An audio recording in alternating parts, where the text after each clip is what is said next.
All right, everybody, welcome back to the Move podcast.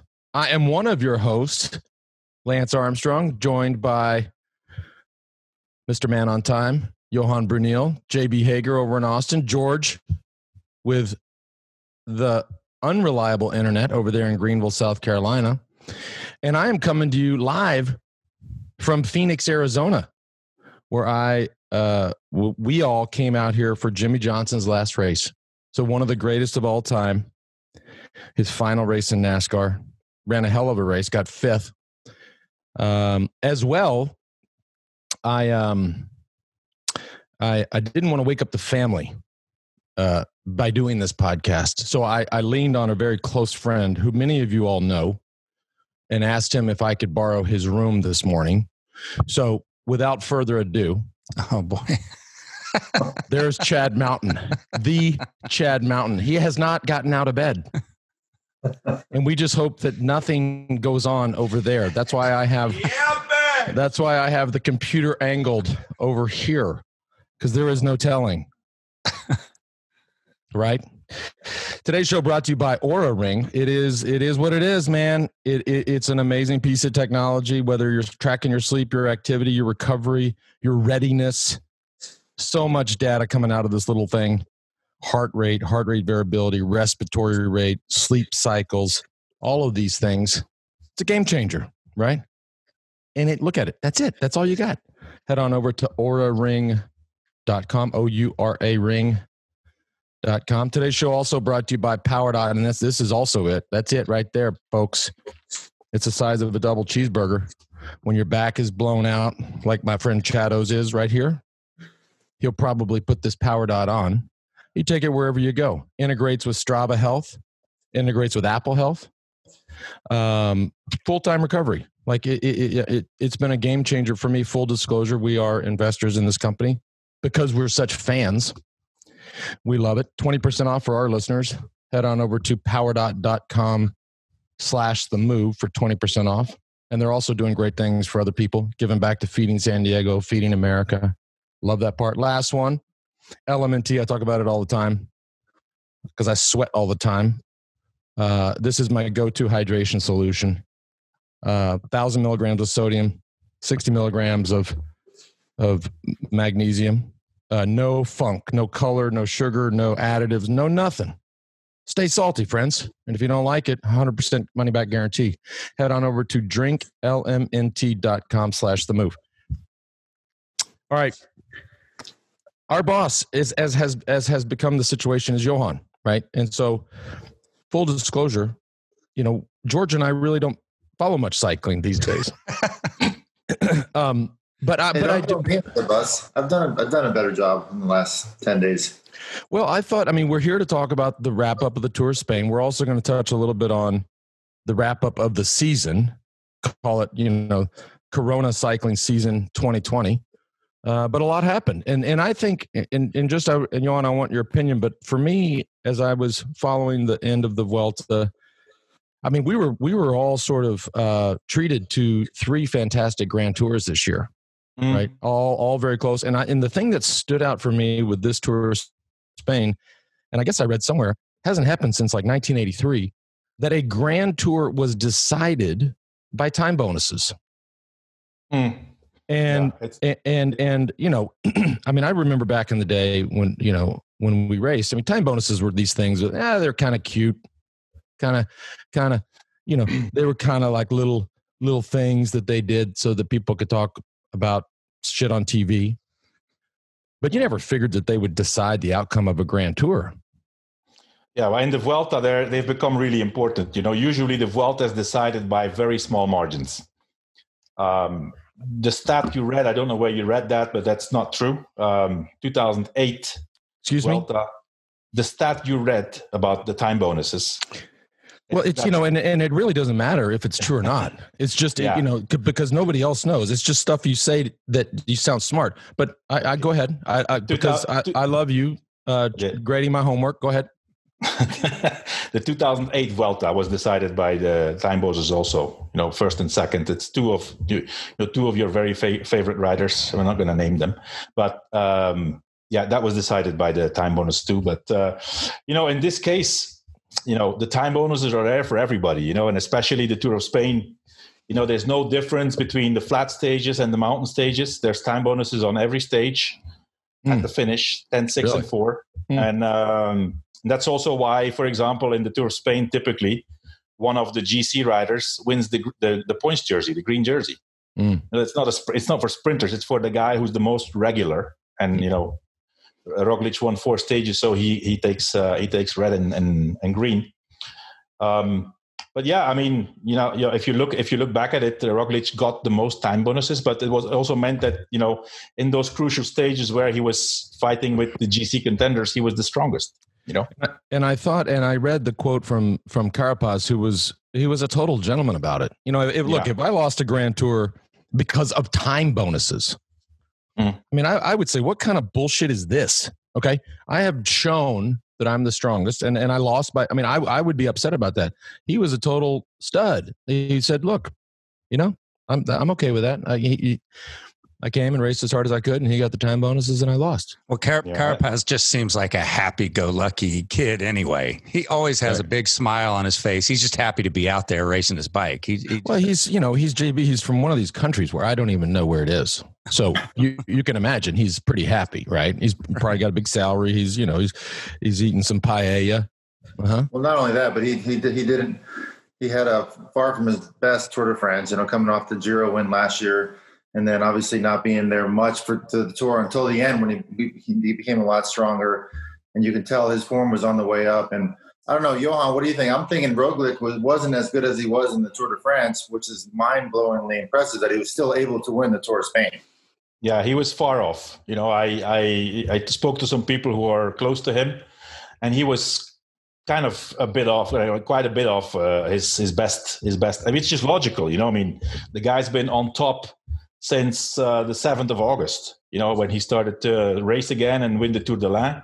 And he did not have a break, won the Tour de l'Ain. He was about to win the Dauphiné. He pulled out in the last day with the leader's jersey, was on top in the Tour de France, then was on a very high level in the World Championships, won Liège-Bastogne-Liège, straight to the Vuelta. So it's amazing.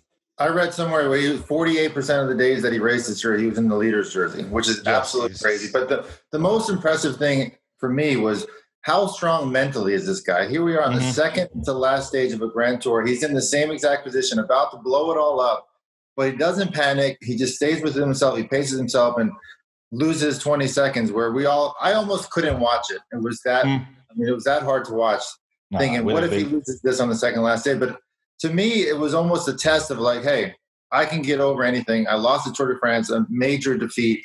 I'm still here mentally, and I'm getting ready for next year's Tour de France. This was a statement, in my opinion, that he's still going to be there next year. He's still going to be one of the major favorites, and he still has high hopes to win the race.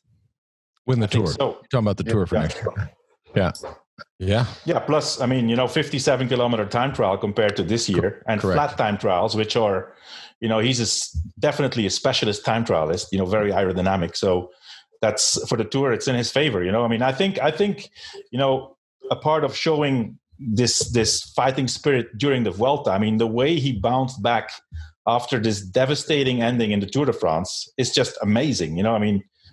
He could just have, gone into a corner and, be sad and said, okay, it's not for me. I'm going to try again next year. He comes back and dominates the Vuelta. It's the guy's just, incredible athlete. Yeah. And it did no need, right? There's no, right. If you were him or the team, he wouldn't fault him for just ending his season after the Tour, right? Absolutely not. Yeah. This, and for y'all at home that don't know, we're not talking, this is a 3-week tour, right? This is the same, time away from home, time away from your family, just as hard as, some to just rebound like that. Yeah. Dude, hats off. That takes a special guy. Yeah, definitely. Johan, what's the inside scoop there? What happened on the second and last day there when Movistar started helping Roglič? Was that a bit of a, getting back at him leaving the team last year, or what do you think? Honestly, looking at the beginning, I thought, they have an open account, but I don't think so, man. I think, at that point, you also have to see, and you can say, okay, Movistar, have in mind, Movistar, they had a terrible season. Yeah. They only had 2 wins, only 2 wins in the whole season. One in February and one in the Vuelta. Plus, they were not on the podium in the Vuelta. So they had to go once again for the team classification. So at the point where Enric Mas takes over for Roglic, have in mind that Don Martin was dropped. So at that point, he didn't know how Martin would be until the finish. So he was actually going for 4th. You could say, okay, what's a 4th place? But it's still a 4th place. In those circumstances, everybody races for their own place. And he was trying to get, over Dan Martin, which I think is a justification. And then logically, when Marc Soler came back from the breakaway and he encounters his leader, I think it's also logical that he gives this last single bit of effort he has for his leader.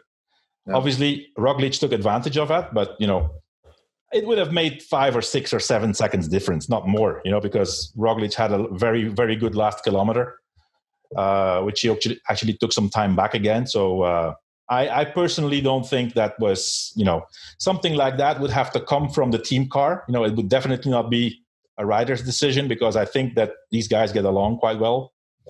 So, I don't think it went that far that Movistar was racing to make Carapaz lose. I don't. I like that original theory, though, Johan. I do too. I think that's just so juicy. My first thought. Yeah, we love the juice. Dan Martin. I wasn't thinking about Dan Martin. That was my first thought, but I do agree with what you're saying, Johan. But initially, that's what I was thinking. Mm-hmm. But it doesn't take away. This is a political sport, right? And you are at the mercy of, and maybe this particular situation wasn't so cutthroat, so to speak, but it can be, right? This game can be, it's every man for himself a lot of times. And so I kind of like thinking like that. When we were all in the group text and you were saying that, of course I wasn't watching. I was like, oh, that's so cool. Like, that's amazing. Like somebody just fucked somebody over because. Well, because, you could. That's amazing. You could think, okay, does Movistar prefer Roglic to win over Carapaz? Probably yes. Yeah. Probably yes. There's been a huge fallout with some riders, not just Carapaz, but with some riders who have the same agent. The agent actually, broke his word with several people on Movistar. And last year, Eusebio Nzue said, okay, any rider who is with this agent, I'm not signing. And all the riders who are on the team with this agent, they have to quit or they're out. Really? Wow. So whoa. Obviously, yeah. Apparently Carapaz had given his word to Movistar and, made them wait. And then finally it turns out that he had signed maybe during the Giro already with Ineos. So, I can understand that. But, then there's been other situations, for example, where Movistar had a plan to send people in the breakaway or sometimes trying to catch the breakaway in order to get somebody up. And they basically were working for Jumbo-Visma because Jumbo-Visma was in the lead and, they didn't have to pull. Nobody said anything then, right? So yeah, we'll just keep it open. It's a possibility. I'm not convinced, but let's keep it open. Let's keep it a possibility. Hey, George, I know you're just a Chris Froome fanboy. How did it end up for him? Well, I think he wasn't as good as we thought he was going to be to the final couple of days. Based on his performance on the Angry-Lou, we thought he was kind of on the way up. No, you were last week. You were just like, I think you had on the election night, you had like a Froome sign in your yard. I did. Okay, but I'm still there. He finished the race. He looks he looks like a completely different rider, and I think he's set himself up well for the 2021 season. I think he showed a lot of great character.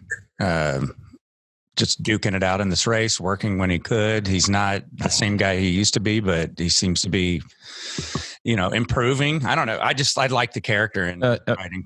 He had to do. Right? Johan can speak to this better than us, but he had to do it. He had to get a grand tour under his belt. As you sort of this transition year, comeback year. Just physically, just from getting the miles and the legs, like he had to. So it was, I think perfect. I think physically he absolutely needed it.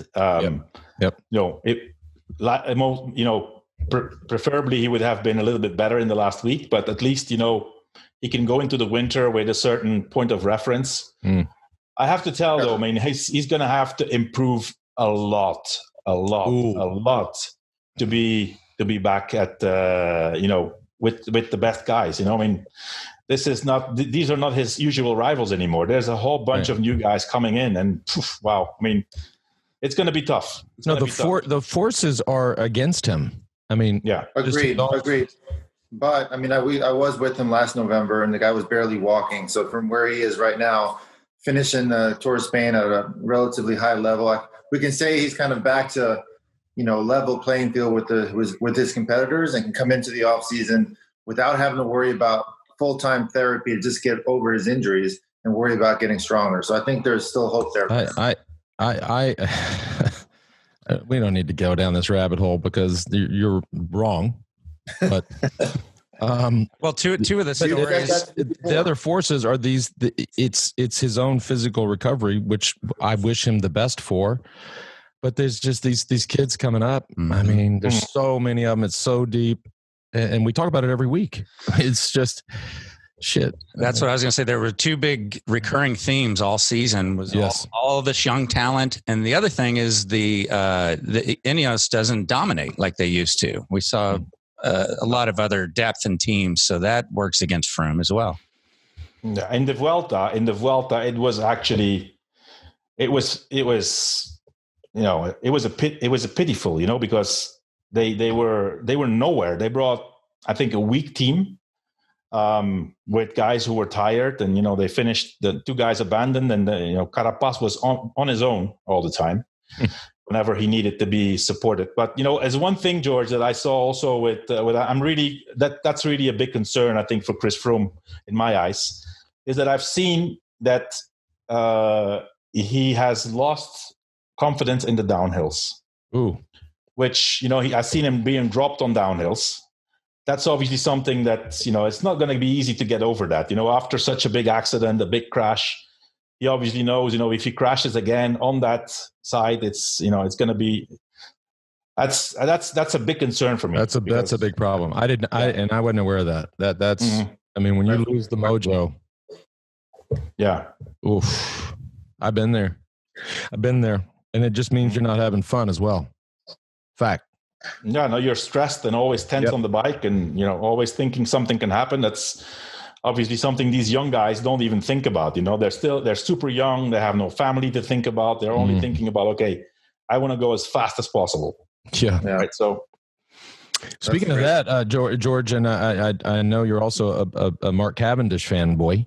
As am I. I love Cav, but I read on the interwebs that they didn't renew his contract, which. Yeah, I read that.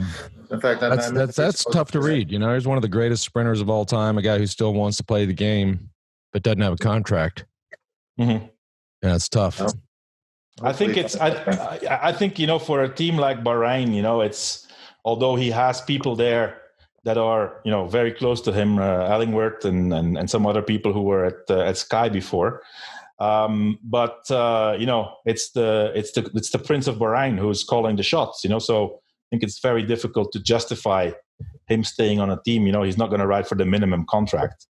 I did see, however, that there's a small possibility Lefevre is considering to get Cavendish back. He's still not made a decision, but it's still an open possibility. So if he goes back to Quickstep, the Koenig Quickstep, I think he can, it's also about team dynamics, and, I think it's also it's a mental question for Cav, I think, so, it's still a little hope there for him. George, can you get on that, Mr. Electrician, with all the connections? Talk to Mr. Holm. I'll get on it. But there's no doubt he had an incredible year at Quickstep. And there's no doubt, even if he's not his best, he can be a huge contribution to a team like that. Just being a great leader, such experience, has won pretty much every race you can win under the sun. So I think that'd be a great move for them. So hopefully that happens. Okay, before we tap out here, and Johan, you got to go. You got to go pick up the kids at school. let's just for high level talk about this season, which of course was so weird. Before we go there, can we mention just real quickly the Americans at the Vuelta? I mean, Will Barta, Johan Lance. What did you guys think about that? Almost won the time trial against one of the best Grand Tour riders of the year by far. Only lost by a second. Was huge disappointment to see him lose only by a second. But what an incredible ride! Almost 3 weeks into a Grand Tour to see him pull that off, I was very, very impressed. Big shout out. And is, by the way, is without a contract currently, which is incredible. You know, obviously he's going to find a team, but you know, it's not going to be. You know, it's not going to be under the same circumstances as if it would be a free market. You know, nowadays there's so many guys, so many people looking for contracts, riders and staff that it's basically whoever any team can get a great rider for a ridiculous small contract. So. Well, these are tough times, and George, this is a sensitive or probably a sentimental week for you, having to shut down your development team or your U23 team. Yeah, no, it's definitely a tough time for cycling here in the country and globally. Yeah, and then you hear you have a team sponsored by the Prince, and some princes making decisions like what. Yeah. What the fuck is going on? I was like, wait, huh? The Prince? By the way, they changed their name, Bahrain. So it's that this is how they make these guys basically make their own rules, and they can decide on anything. So it's not going to be called. So McLaren is out. I guess Merida stays on board, but it's not going to be Bahrain Merida. It's now called. They registered under the name Bahrain Victorious. That's the Bahrain Victorious. They just gave it a name. That's the name. That's the name of the team, Bahrain Victorious. That's how they registered. Yeah. And they're probably going to try to sell, Victorious to a sponsor. So interesting. Maybe Victoria's Secret. Sounds like an afternoon show on Nickelodeon. Yeah. Because you spend a lot of time in the afternoons watching Nickelodeon, JB. I mean, now is the time. We're all here. We're all friends. You can go ahead and tell us how fucking weird you are sitting at home watching Nickelodeon. You are, right? Never mind. Let's talk about the season. I just want to give my sort of sleeper. I love this story of Team Sunweb, and I even saw. I mean, they were just. This is a team people had written off, and I think they. We can talk about all these powerhouses and all the science behind it and the training and but it's true. But my sort of scrappy award of the year goes to Sunweb. I love the way this team has just totally rebounded and reinvented themselves. Mm-hmm. Yeah. I mean, don't get wrong. I mean, they are very scientific. Everything's planned. I saw an interview of Nicolas Roche, who's there. He's like the road captain. And he said, in the quarantine, they did some meetings, like, really go into the theory and race strategy and learn how to race. And I mean, they don't let any stone unturned. But they had a great season. Yeah, I agree. Yep. Although I'd have to say we spent more time on this compressed season talking about Jumbo Visma than anybody. No doubt. That's the team of the year, right? For sure. Which interestingly enough, isn't Bianchi's leaving Jumbo, going to Sunweb, and Cervelo's going to Jumbo? Is that correct?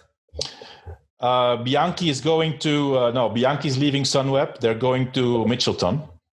Bianchi's leaving Jumbo, not Sunweb. No, Bianchi's leaving Jumbo. They're going to Mitchelton. Cervelo is leaving Sunweb. They're going to Jumbo. Yeah, that's right. Yeah. And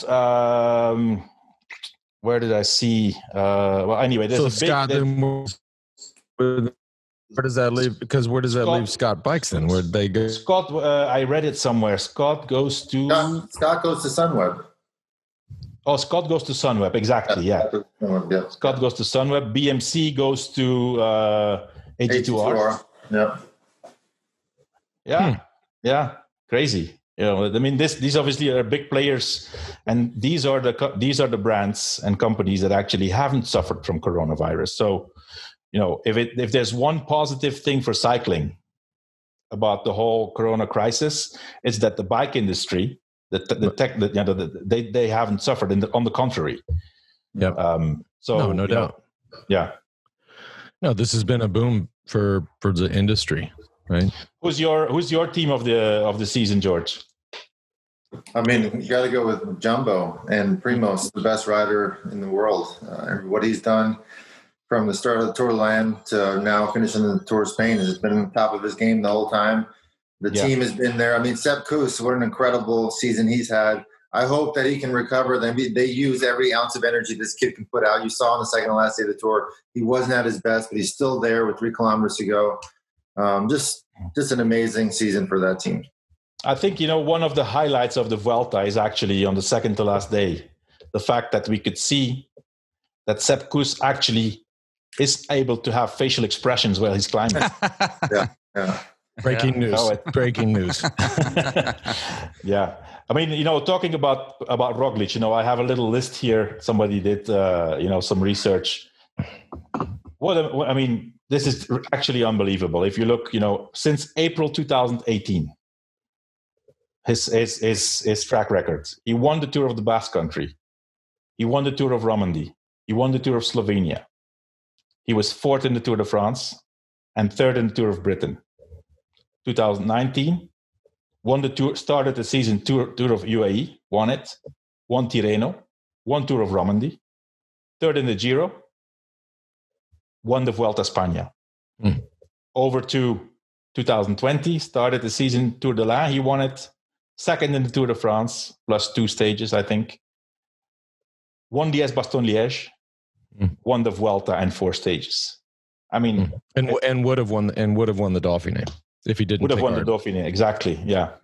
And let's remind any new listeners that he got in the game really, really late. Yeah, came from skiing. And this would be just such a perfect time to cue our friend over in Slovenia, that pretty young lady who told us how to pronounce his name many years ago as she was laying in bed. a little bit like Chado. Look at this guy. He's still there. This guy has not moved. Hasn't moved. He cannot move. He was overserved last night. Not true. And he cannot move. But anyways, but you gotta. I mean, realize Roglič is winning mountain stages. He's winning group sprints of 70 to 80 riders, time trials. I mean, the guy could do anything on the bike. Yeah. Yep. He's also second. He won 12 races this year, and he's the second most victorious rider. I mean, De Maar is the leader. He won the most races, 14. But to have a guy like him win the second most. I mean, he's not a pure sprinter. Normally it's guys like Gaviria and Viviani and De Maar and those guys. But 12 races. And for me personally, the team of the year, I'm gonna go a little bit different. The team of the year for me is the Koenig Quickstep. They won 40 races, and they had 31 second places and 29 third places. I didn't even know there were so many races this year. that was every race. 40, 31, 29. I mean, do the math. That's 100 races in the top 3, And so, obviously, it's not a team which is qualified for, big stage races, but they had Almeida, who was, very good at the Giro. And, to see this result and having in mind that they had to miss Evenepoel and they had to miss Fabio Jakobsen, that's quite impressive. It's they are the winningest team since 2012 nonstop. Damn. Since 2012 till now, there's not one team who has won more races than them any single year. So, but they did miss out on the podium in their hometown Tour of Flanders. I'm sure they're not happy about that. But you're right, they did have an incredible season. Yeah. Well, I think that's a good wrap up, guys. And I guess we're sort of done for this weird season. Johan, I know you got to run off and get the kids to school. And I'm going to run off to the airport. But yeah, let's hope for a sense of normalcy next year. Right. back to. Although I guess it's already starting with Tour Down Under not going to take place. But boy, let's hope. Well, spring classics in the spring. The good news is that we see that cycling has gotten kind of a good idea of how to organize the races in this difficult time. So it can only get better now that the whole world is starting to find out a little bit how the coronavirus evolves. But it's going to be there. It's going to be there. I was talking to somebody this morning, and I still think that it's going to be difficult for certain organizers, because although they do have the possibility to organize and they have the TV, the spectators are limited and the VIP packages are limited, which is obviously a great source of income. So we have to kind of hope that it starts to, loosen up a little bit. It's going to be okay. I think we're going to have a normal season calendar wise. Oh, good. All right. I do have a few comments if we have time to hit on them real quick. Yeah, I have a few minutes still. Yeah. Okay, good. Because there's so much love for Johan. It's ridiculous almost here. Well, really? not surprising. This is not surprising. I'm not getting these emails. I'm not getting these comments. I am. Robert Scheel writes, Johan is a genius. Awesome show, guys. Greetings from the Austrians. All right. Louis writes, Johan Bernil is so knowledgeable about pro cycling. He even knows that Sean Kelly and Sam Bennett are both from Carrick-on-Suir. Am I saying that correctly? His knowledge and insight into the sport is a joy. How about that? Man, I'm starting to feel good. Yeah, as you should. Anything in there for George and I, or are we just sort of like we're just losers? Well, keep it coming, Jamie. Let's keep going with Johan's love. Andrew writes, used to not be the biggest fan of Chris Froome, but in recent years, he has really shown how much of a fighter and intense competitor he is. That's why I watch cycling at all, to see the competition. What a boss. Yeah, I agree with that. True. Yep, that's true. And Andy writes, this is in reference to the sprint relegation that we just saw a week or so ago. Andy writes, as motorcycle MotoGP racer Max Biaggi said after being questioned about some last corner bumping, his answer was, this ain't ballet. A lot of people were very split when we did that last show talking about that relegation. And this, because you guys are saying it more and more, a lot of people on YouTube are asking. This is from Jay. It says, referencing 2 fingers in the nose. I've never heard that one. What does it mean? That means you're going easy, just like this. Yeah. Fingers in the nose. It's the same as, no chain. Smoking a cigar. Yeah. Yeah. What? What are you talking about, smoking a cigar? Yeah. Over here, they say, I'm smoking a cigar. Oh. Just the rest of the comments were about George's internet. So, yeah. Well. Yes, I mean, just actually, George, it's amazing. It held up today. We did not miss a thing you said. It's the best since a long time. Best for the wrap up. Yeah. Well, boys, it's been a fun and weird season. We'll be back to you all. Unless there's more comments, more love for Johan, which I'm happy to sit here and listen to. No. I just thanks to all the listeners for tuning in all year. Your comments, your suggestions. Absolutely. It's been a pleasure having you, and I'm very grateful to all the listeners. By the way, since everybody is such a fan of this whole "See in the Douches" movement, we took that and we made some coffee mugs. I know this is breaking news. This is big. So we got the See in the Douches coffee mugs on the We Do store. So go check those out. And See in the Douches, right? I guess that's what we say to 2020. See in the Douches. Oh God. Look, he just look at him. Look at this. This is, and for those just tuning in, I did not sleep in here with this man. That was going to be my question. Yeah, right. Yeah, that's talk about breaking news. Anyways, no, I'm such a good dad and partner. I didn't want to wake up the family. So, all right, we'll see you guys. I guess probably some sort of season preview. But happy holidays, everybody. Everybody stay safe, stay healthy, and Vamos, right, George? Vamos. In the douches. Until next year. Thanks, y'all. Okay. Ciao, ciao. Thanks,